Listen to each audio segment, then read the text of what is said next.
Halo's Remake is yet another modernization of a venerable and beloved old Xbox title besides the recently updated Gears of War 1. Now I'm wondering what this means for the remainder of the trilogy, just like I did with Gears of War 2 and 3. But before I get to that, I'd like to comment on the released gameplay footage. It obviously looks pretty good, being based on Unreal Engine 5, but there are also caveats to using this technology, and the first one already reared its ugly head very early in the video, and it wasn't the only time. I'm of course talking about Unreal's typical stuttering when traversing the world. In this gameplay, it even occurs during the opening cutscene of the mission, when Chief and his fellow Marines fly toward the island. So we hadn't even seen gameplay yet, and the game already stuttered. Off to a great start.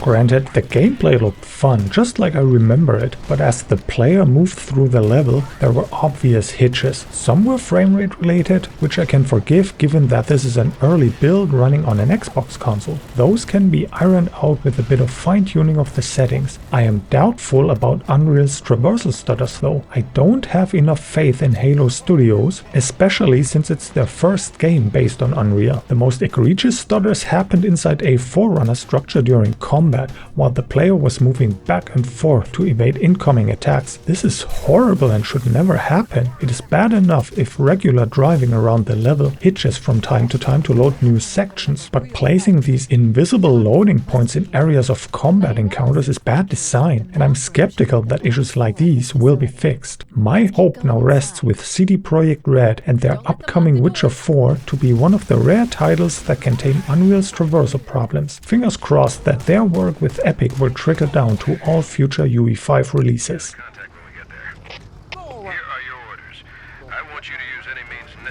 Of course, the other issue with Unreal Engine 5 games is the similar appearance that almost all of them share. As great as the environments were, the rock formations eerily reminded me of Mafia: The Old Country. UE5 games often have this look that gives them away after just a few moments of viewing gameplay. The other side of the argument, of course, is the greater talent pool familiar with this technology and the mature tooling surrounding it. If I had more time, I'd also be interested in taking a look. I'm not against Epic's engine in principle. It is the heart of many great games. However, it also seems to require a considerable amount of knowledge to use it efficiently. And by efficiently, I do not mean how quickly you can create a game. I'm talking about performance, of course. We won't know how this will shake out until the game is released next year.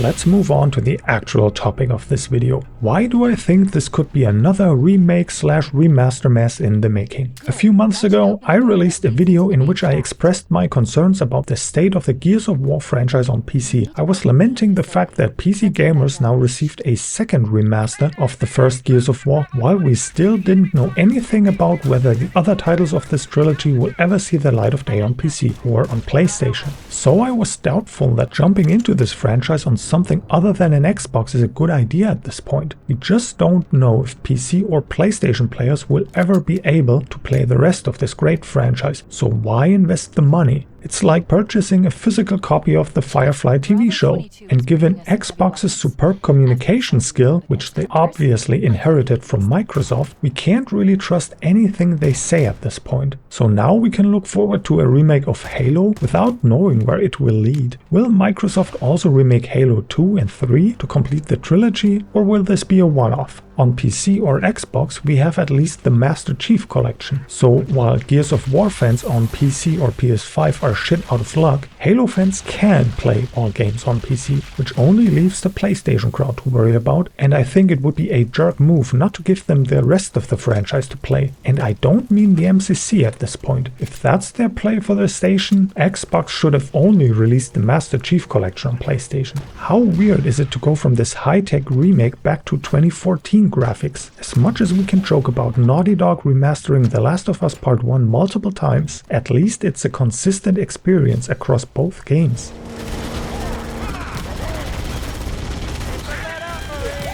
I'm afraid this is just a half-hearted cash grab and a last chance for Halo Studios. We know that the studio is capable of creating great feeling combat, so the only way they can mess up the remake is through severe technical issues, although Jedi Survivor was also successful, or through changes to the story and levels. And there has already been criticism on social media about certain deviations from the original. Gamers are a fickle bunch, and enthusiastic fans even more so. And that's where I'll leave it. Do you agree with my opinion, or does it not matter if Halo and Gears of War 2 and 3 are also modernized on all platforms? Please consider doing all the YouTube stuff while ignoring the thumbs down button, or press it at least twice for greater effect. Thank you for watching.